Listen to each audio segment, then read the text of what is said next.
Warning, this video contains spoilers for Deltarune Chapters 3 and 4. You have been warned. Chapters 3 and 4 are finally out after 3 long years in development. Deltarune fans, myself included, are really enjoying the new chapters.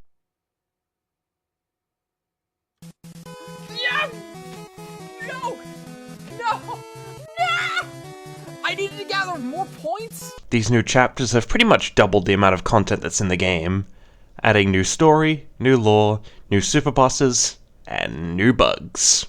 And, of course, with new chapters comes new equipment for players to find and use in the game. Since I made a Deltarune equipment video last year covering all the equipment in chapters 1 and 2, I feel obligated to cover the equipment in the new chapters. This video will act as a sequel to my very successful equipment video, which now has around... wait, what the fuck? Before we continue, I'd like to clarify that this time I'm not going to be going through the equipment in party order. This time around, there are some weapons that can be equipped by multiple party members, which would make it really confusing when ordering it like that. I'll just cover all the equipment in the order they appear in the game files. I'll cover the weapons first, then the armor. This video took quite a while to put together like my last one, so I hope it helps you in some way. Without further delay, let's get into the weapons. The Saber 10 is a sword for crits that can be bought in Chapter 3 for 80 points in a vending machine. The vending machine that sells it is located just below the green room. Alternatively, you can get it for free in the S-rank room. You'll get it when talking to the unseen NPC behind the curtain. It has 6 attack, 0 defense, 0 magic, and no special ability. If you're on a violent normal route, or you're fighting the knight, the sword is just an upgrade from the Mecha Saber from Chapter 2. The Toxic Axe is, well, an axe for Susie. It can be bought in Chapter 3 the same way as the Saber 10, so just repeat what I said about getting the Saber 10. That can be bought in Chapter 3 for 80 points in a vending machine. The vending machine that sells it is located just below the green room. It has 6 attack, 0 defense, 0 magic, and no special ability. No matter which route you're on, the Toxic Axe is always good to equip, since you have to beat the knight with violence. Thus, equipping the axe for higher damage from both her normal attacks and Rude Buster is always a good option. The Flex Scarf is, well, a scarf for Rousey. It can be bought in Chapter 3 the same way as the Saber 10, so just repeat what I said about getting the Saber 10 again. That can be bought in Chapter 3 for 80 points in a vending machine. The vending machine that sells it is located just below the green room. It has 4 attack, 0 defense, 1 magic, and no special ability. This scarf isn't very useful, since no matter which route you're on, it's always going to be outclassed in damage and magic by the Puppet Scarf and Fiber Scarf respectively. So sadly, this scarf is about as useful as the barely useful Spooky Sword from Chapter 1. Okay, we've started off with the Chapter 3 boring stuff, but now let's get into the good stuff. The Black Shard is a weapon obtained by beating the Roaring Knight. This weapon is actually a shard of the knight's sword that got cut off by Susie during the cutscene after you beat the knight. It has 16 attack, 0 defense, 0 magic, and the Slay Dark/Star ability.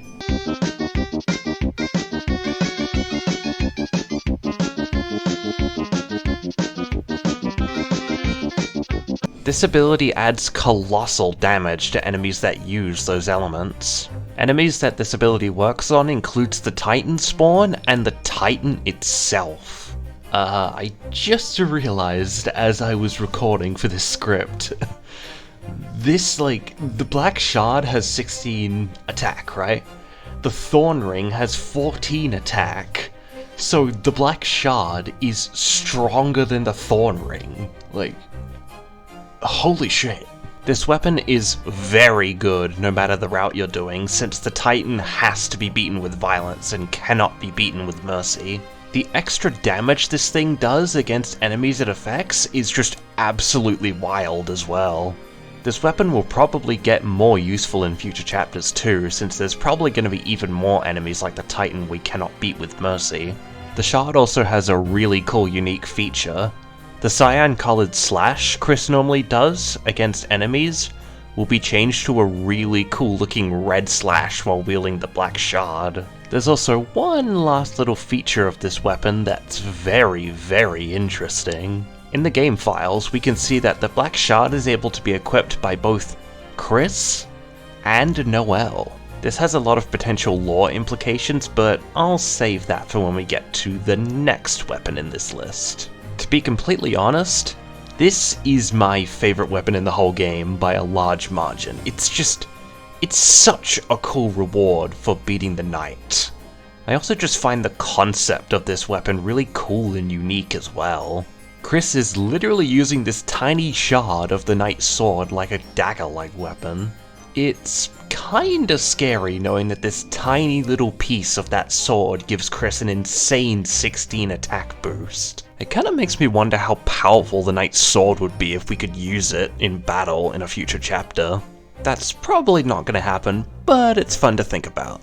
At least we know where the knight's 40 attack stat comes from. The Jingle Blade is a weapon that can be found in the Light World. I'm pretty sure this is the first weapon in the game so far that you need to find in the Light World before you're able to use it in the Dark World. You can find it on Noelle's desk in her bedroom when exploring the Holiday House. It has 7 attack, 1 defense, 0 magic, and the Festive ability, which does nothing. Damn, it's been a while since I've said that. There's also one last hidden feature of this weapon. This weapon is a proper sword in the Dark World, and yet, like the Black Shard, it can be equipped by both Chris and Noelle. Functionally speaking, this weapon is an upgraded version of the Bounce Blade from Chapter 2. Yet, I think the fact that this thing can be equipped by both Chris and Noelle has a lot of lore implications. There is a fairly popular fan theory going around right now that Susie isn't actually one of the heroes of the prophecy. This is mainly because the prophecy portrait depicting the second hero is holding a sword, which Susie cannot use in gameplay. Some theorists also claim that Noelle was supposed to be the original second hero of the prophecy, which might seem like a stretch at first because Noelle uses rings, not swords, right? Well, there are 2 sword weapons which she can use now, so I don't know, that seems pretty damn compelling to me. You could use this as pretty good supporting evidence that Noelle is actually the second hero of the prophecy. I'm inclined to believe that this has lore significance, because even though you couldn't possibly know this just by playing the game, what equipment Noelle can use is actually brought up in-game at some point. It's brought up by Rousey late into Chapter 4. My thought process here is just like, why would Toby call attention to this if this wasn't important at all? The Scarf Mark is a weapon for Rousey that can be bought from Gerson's shop for $900 Dark Dollars. It has 4 attack, 1 defense, 1 magic, and no special ability. This weapon is practically identical to the Flex Scarf, except it has 1 more defense. I personally don't find much use for it, since a +1 to defense really isn't getting you anywhere. The Justice Axe is a weapon for Susie, which can be obtained by beating Gerson. It has 12 attack, 0 defense, 0 magic, and the triple question mark ability. This weapon is obtained by beating Chapter 4's secret super boss, so its ability must be great, right? Well, you wanna know what it does? Do you wanna know what it does? Okay, enough teasing, here's the punchline. Nothing! It does nothing! Okay, to be fair, it may end up doing something in a future chapter, but fuck it, I'm gonna complain about it anyways. You get this weapon by beating Chapter 4's optional super boss. Therefore, it stands to reason that if it has an ability, it should be a good ability that helps you out a lot. Yet for some reason, it does literally nothing in Chapter 4 when you first obtain it. At least let the axe increase her healing or something. That would have made sense. Susie's entire arc throughout this chapter, and even the fight, was about building up her confidence. Her healing spell is a manifestation of said confidence. The axe increasing her healing for winning the fight would just be, it'd be the cherry on top for this whole thing. But no, it does nothing when you first obtain it, other than just increase your strength stat, I guess. Yeah, the strength stat boost is really good against the Titan and stuff, but come on, like, do something else cool and unique with it. I mean, for goodness sake, it is a magic axe. They call it a magic axe, and this axe does not even increase your The Wingblade is a weapon for Chris, which can be found inside a chest on top of a pillar. This pillar is located inside the room to the right of Gerson's shop. It has 8 attack, 0 defense, 0 magic, and the money plus 5% ability, which increases the money gained after battle by 5%. This weapon is completely useless if you've already beaten the knight, but even if you haven't, it's only really good on a violent normal route. You probably don't want to use this on a normal pacifist route, since the defense boost granted by the Jingle Blade is vastly preferable. Plus the Jingle Blade only has one less attack. I can tell that the only reason this weapon exists is because Toby knew that some people would skip the Roaring Knight and skip over every other weapon. I'm calling it. There's going to be a weapon in Chapter 5 that gives 10 attacks so the types of players that skip over every other optional weapon can keep up. The Absorb Axe is a weapon for Susie, which can be found in the first bookcase puzzle room. It has 8 attack, 0 defense, 0 magic, and the Vampire ability, which heals Susie a little bit of HP every time she hits an enemy. This weapon is actually really good and fairly cool for its unique ability. It's a good alternative to the Justice Axe if you didn't end up beating Gerson. It can even be fairly good against Gerson, since even though you only heal 2 HP every time you land a hit, that amount of HP can mean a lot when you're really low, since, fun fact, Gerson's attacks actually do far less damage when you're getting close to 0 HP, so that tiny little bit of healing can potentially clutch out an extra turn or two if you're low on HP. And with that, that's all the weapons done. Now let's move on to the armor.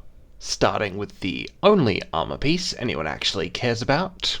The ShadowMantle can be obtained in Chapter 3 by completing the ShadowMantle sidequest, accessed via the secret console minigames in the S-rank room. It has 0 attack, 0 magic, and the Dark/Star ability, which heavily decreases damage from enemies that use said damage types. You might have noticed that I didn't mention a specific defense stat for the ShadowMantle. That's because the defense stat actually changes depending on which chapter you're on. In Chapter 3, the ShadowMantle has 3 defense, whereas in Chapter 4, the ShadowMantle has 4 defense. Based on what I can see in the game files, I'm guessing that the ShadowMantle's defense stat is just the number of the chapter that you're on. So the ShadowMantle will probably have 5 defense in Chapter 5, 6 defense in Chapter 6, and 7 defense in Chapter 7. I don't really have time to go fully in depth on how to get the ShadowMantle, so I'll just link my walkthrough of the entire side quest in the description. Regardless, the mantle itself is very good against both Tenna and the Roaring Knight. Technically you don't actually need the mantle in order to beat the Knight, but it helps out a lot. I highly recommend equipping it to Susie during the Roaring Knight fight, since she's the most important to keep alive during that fight. She can deal a lot of damage with her basic attacks and Rude Buster, so her being alive will speed up the fight greatly. And given that the mantle itself is scaling its defense based on the chapter, it's a good idea to keep it on, as it probably won't get outclassed in the future. The Lodestone can be bought in Chapter 3 for 60 points in the vending machine in the green room. It has 0 attack, 2 defense, 0 magic, and the TP gain ability, which increases the amount of TP you get when grazing. This armor is almost identical to the tension bow from Chapter 2, although unlike in Chapter 2, this thing can actually be pretty useful when paired with both the pink ribbon and twin ribbon. This is because the devs actually nerfed the twin and pink ribbons. There's a penalty applied to the TP you gain when you're wearing either of those armors. Because of that, the Lodestone can actually be useful for offsetting the amount of TP you lose by helping you gain more at the same time. The Ginger Guard can be bought in Chapter 3 for 111 points in the vending machine in the green room. It has 0 attack, 3 defense, 0 magic, and no special ability. This is a type of armor that I'm now going to start arbitrarily calling You Missed Everything Else armor. You Missed Everything Else armor is armor that only exists because it's possible for players to have missed every other better alternative in the previous chapters. And so the devs decided to add this easily obtainable piece of armor that is slightly better than the average armor in the previous chapters, so that the players who do miss every other alternative aren't completely screwed. Needless to say, I don't have much to say about this. I like its unique sprite though. The blue ribbon is obtainable as a gold prize in the Gumball machine. It has 0 attack, 1 defense, 1 magic, and the Heal Plus ability, which increases healing by 12.5%. This ability affects both spells and items, and it only affects the healing of someone who has the ribbon equipped. This is one of the more unique abilities in the game, although it isn't very useful in most scenarios, since items can be pretty easy to stockpile, especially in Chapter 4. Plus, the actual boost to the healing isn't all that great. With one major exception, since as I'm recording this, I just found out about a combo you can do with both the Revive Dust and this ribbon. I want to get this video out sooner rather than later, so I'll just provide a full explanation on screen in a second, but essentially you can turn the Revive Dust from a 25% heal to all party members that are down. You can turn it into a full heal on all party members that are down, essentially. So you can definitely do that combo when fighting the Knight if you want to, since it is very, very strong. The Tenetai is obtainable as a gold prize in the Gumball machine. It has 0 attack, 5 defense, -2 magic, and no special ability. This thing reminds me of the Puppet Scarf. This is a very good defensive armor to put on Chris. That's because Chris's magic stat is literally 0, and they don't use their magic stat for anything, so you're not losing out on anything by having a -2 to it. The actual defense stat is really good as well, so definitely equip it to Chris. The Wafer Guard can be bought from Gerson's shop for $900 dark dollars. It has 0 attack, 4 defense, 0 magic, and no special ability. This is yet another You Missed Everything Else armor piece, although it's a bit more forgivable this time round. There's only 4 armor pieces as of now that exceed 4 defense, so use this at your leisure if you have nothing else to equip. The Mystic Band can be found in a chest in an optional room. This room can be accessed by going to the left of the first bookcase puzzle room. It has 0 attack, 4 defense, 0 magic, and no special ability. This armor is just okay when equipped to Rousey. Its lack of other useful features makes it hard to use this over other armors with good abilities. Although we may want to hold on to this for the weird route in the future. That's because Noelle's Ice Shock ability deals damage based on her magic stat. So we may be able to give it a decent boost in the future with this armor. The Power Band can be found by getting to the top of one of the climbing rooms. The specific room you need to find can be found by going to the right of Gerson's shop. You then climb up the center pillar to enter the room you need to climb up to get this armor. It has 4 attack, 0 defense, 0 magic, and no special ability. I don't have much to say, it's just good on a violent normal route or against the Titan. Moving on. The Princess Ribbon can be found by completing a secret climbing section in the 3rd sanctuary. It's found to the right next to the entrance to the next room. It has 2 attack, 4 defense, 0 magic, and the Elegance ability, which does nothing. Do I even really need to explain why this one's good? It has good attack and great defense. It's good against the Titan, so use it if you can find it. And here we are, the final armor piece in Deltarune, at least for now. The Black Widow can be obtained in the fountain room in the 2nd sanctuary. You need to donate at least 9,999 dark dollars to the fountain. You'll then be able to obtain it in Susie's version of the Dark World. It'll just be sitting in a chest next to the fountain. It has 1 attack, 5 defense, 1 magic, and the money decreased by 10% ability. Do I even really need to explain what that ability does? In case you didn't notice, this armor is actually a reference to Muffet from Undertale.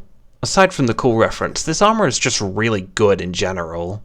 It is extremely pricey to get, so you may have to grind out a bunch of enemies to get enough money in order to do this, but there are a lot of items in this game that can increase the amount of money you gain, so it shouldn't take too long. The defense itself is just really good, and the +1 to attack and magic means that you can put this on pretty much anyone and it'll be really helpful. And with that, I am finally done covering all the weapons and armor in Deltarune chapters 3 and 4. I'm probably going to have to make yet another sequel to these videos next year when chapter 5 probably comes out. These chapters were absolutely amazing, and I'm definitely going to make more content on them in the future. I'm not going to have a video schedule or anything like that. I'm just going to make content when I feel inspired to do so. I'm planning on making destroying videos for both the Roaring Knight and the Hammer of Justice in the future, so definitely look forward to that. If this video was helpful to you, or you just enjoyed it in some way, please do consider dropping a like. No pressure though, and I'll see you in the next one.